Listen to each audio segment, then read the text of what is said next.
What is up, guys? It's your boy Phil Shocker, the 96 Hedgehog here with our Week 8 team builder going against Savage and his Death Valley Chandelures. I want to make a quick note. After this week, we will also be having a bye week, so we'll expect no Week 9 battle for at least one full week, and then the following week will be at some point in time. Again, this is a video that's been made before the battle against Acorn. I don't know if basically it's do or die for us or if we still have the best chance, because again, like I said, we're 2-4 right now. We cannot afford another loss, because if we afford another loss, that means we have to win out the rest of the season.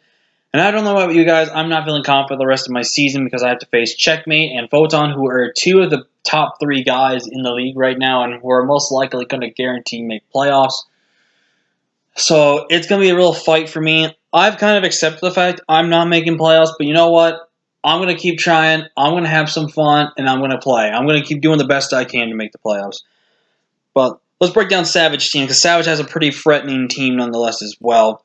Savage team he's got a G-Max Charizard instead of a Mega. He originally had Mega Venusaur. I'm actually really glad he got rid of that Mon now. But he's got G-Max Charizard, which is a very threatening Pokemon to face in this type of a matchup. Granbull, which is very bulky with Intimidate. Steelix, another really good bulky Mon, potentially as a Stealth Rock user and stuff like that. Vaporeon, most likely wanting to come because I've got Dracovish. Swellow, Spec Swallow is just going to run house on my team. And Necrozma, which I think is going to be his one of 2 ways he's going to mostly want to win this game. Now, I don't expect him to bring Zeraora, but I am still going to know and be ready for Zeraora.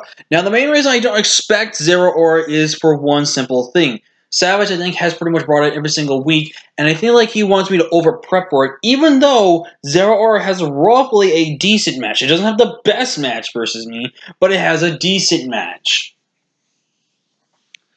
So, I feel like Savage is going to make me want to really prep for Zeraora, and then he's going to be bringing Necrozma as his main way to win this game. Oh, I forgot he had Alolan Persian. I don't think he brings it. So, up next is a Alolan Persian, probably, because of that, but I'm going to just switch it. Cofagrigus is definitely something that I can potentially see him bringing as well, but I don't think he wants to. I think Toxic Spikes is really that good versus my team, unless he's really going to be on there.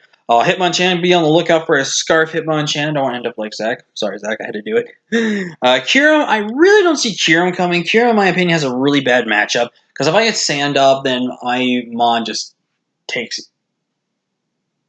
It's just going to be good. Rotomo is 100% not coming. There is just nothing on. There's just nothing for this Mon to really do in this game. So that's his team. Like again, imagine Alolan Persian's right there. I forgot about that for a second, but I don't think Alolan Persian comes. So let's break down the team we are bringing this week. First things off, finally with a character model in the game. We've got Toxtricity in my guitar hero, and I'm not gonna lie to you guys, I'm kind of been a little disappointed myself with how I've been using Toxtricity. I don't know if it's just the set. I don't know if I maybe rushed into doing it, because I feel like Toxtricity in the last week's match against Jesse really could have just won the game by itself, but I kind of rushed on the decision instead of clicking a move and stuff like that. I just clicked shift gear like an idiot. If I had clicked a different move, I would have potentially had won with Toxtricity in the back and everything like that, so I don't know. But Toxtricity this week is coming back, and this time Toxtricity has a really good matchup. We're bringing in the Throat Spray this week. Throat Spray, which you guys don't know, if I use a sound-based move, which is like Boom Burst Overdrive, I might increase my special attack stat by 1, and that is very clutch because it basically picks up a kill on almost everything I get. Running Shift Gear, Boom Burst, and Overdrive for our main 2 attacks on our setup with, again, like I said, 116 HP, 36 defense, max special attack, modest nature, and enough speed to where we outspeed Zeraora by 1 point. Even though I know he's not bringing the Zeraora, I spec Cryptid so I outspeed it. And you're going to see we got some tech there. We've got Noble Roar. Noble Roar has got a lot of options going for it. Noble Roar is great for his Steelix switch-in, so I can bring in something on Steelix. It is a great switch-in to stop any special attackers like Necrozma coming in if it's going to be physical. Noble Roar is just a really good coverage move to actually have. Because if I had Snarl, I would activate my Throat Spray, which I don't want to waste. I want to try to see if I can save my Throat Spray to a certain point in the match, to where either I weaken down that Steelix so much to the point where I can actually go for my move, activate Throat Spray, and then get it to activate and then kill it on the following turn with a Boom Burst. So that's the plan there. Up next, we're bringing V-Rex this week, Tyranitar, which has been really impressing me this season. It really has.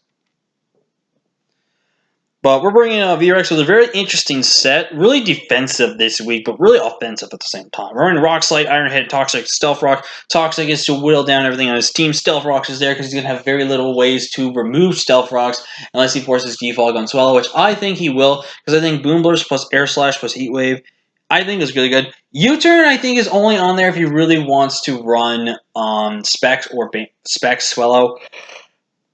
But Defog is going to be his main option. Because his main way of removing hazards is with rapid spinning, but rapid spinning, again, I don't think is really good versus my team.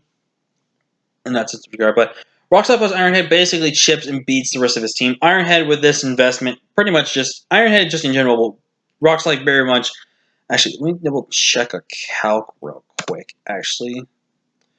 Let's look at Tyranitar. I'm going to see if I can try to do this real quick for you guys. I believe I put 140 in attack versus a Charizard, let's say G-Max, and we put down Rock Slide. Rock Slide basically guaranteed kills 100% unless he's Chardyberry, which I don't think he would be. Up next, we're bringing Mr. Fish, and I think Savage is fully expecting a Sandfish or a Scarfish. I don't think he's expecting Banded Fish. I mean, he could expect Banded Fish or a Life Orb Fish in that sense of regard then. If he sees Sands, he's probably expecting Banded Fish. If he doesn't see my Sand, if he sees my Sand, I can bluff it. Because I'm not bringing Sandfish. I'm bringing Strongjaw Fish. Now, the reason why I'm bringing Strongjaw Fish is because Strongjaw Fish is actually better versus his team over his Sandfish.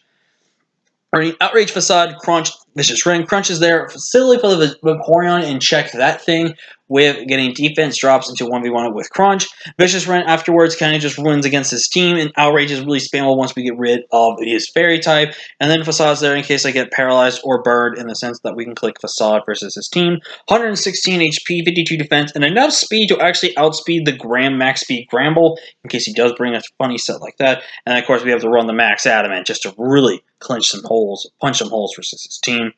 We're back to Azelf, who put in the work against Zippy and almost pulled off a miracle for us. But Azelf this week is bringing a very funky set. We're running Nasty Plot plus Taunt. Nasty Plot for setup because Psychic plus Flamethrower just really beats Savage's team, if I'm being completely honest with you. Excuse me there. 120 in HP, max special attack, and enough speed to outspeed his Charizard. I was actually very tempted to put Adrenaline Orb on this set because I feel like one of his main potential switching is an Assault Vested, Gramble, but I feel like it would have been too obvious of a set. But Psychic plus Flamethrower, like I said, really just beats his team.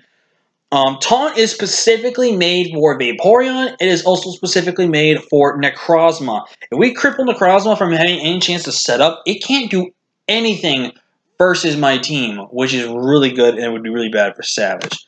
Up next, we're bringing Apple Pie or Appleton, and this is a really weird set. But I think this is a set that really goes in. So I'm not expecting, for Gramble, I have ways to counter it if it's fast. With Gramble going against an Appleton, I don't expect him to have any speed on that Gramble unless he's going to expect a speed creep. What I've done with this Appleton is I have sped crept this thing to outspeed 0 speed invested.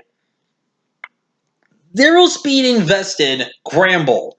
And I have enough bulk on here to be basically, it's regardless what happens, I'm going to get 2A code but play rough. But what I'm going to be doing is I'm basically have enough bulk to where I'm out faster, I click Apple Acid, live a hit, click Apple Acid again and pick up a kill, or go for Recover, which we have on there, to counter any potential thing he wants to do. We also have Amnesia, which is there. Once we click Amnesia, there is no way Spec Swallow is two-shouting me in any form, and I can just recover assets, Apple Acid, then Dragon Pulse to it, and kill it with that Life Orb. Big Fat's obviously there. 4 reliable ways of stealing and taking the hits, nonetheless. Max HP with the 132 defense, like I said. And we're bringing Phoenix this week with a very weird matchup, but I think it really does work with Swords, Hands, Roots, Flavorless, and Brave Bird with the Pasho Berry, so that way we can take on the Vaporeon. Because once I get to +4, Vaporeon basically is going to lose. We're running 112 HP, max attack, Adamant, 16 defense, and enough speed for the Charizard. Again, guys, if I don't know if I beat Acorn, but if I don't beat Savage, it's basically going to be gone for us, so we don't know. But thank you for support for the series. so much for the season. Till next time, guys, I'm Phil Shocker, Hedgehog. I'll see you guys later.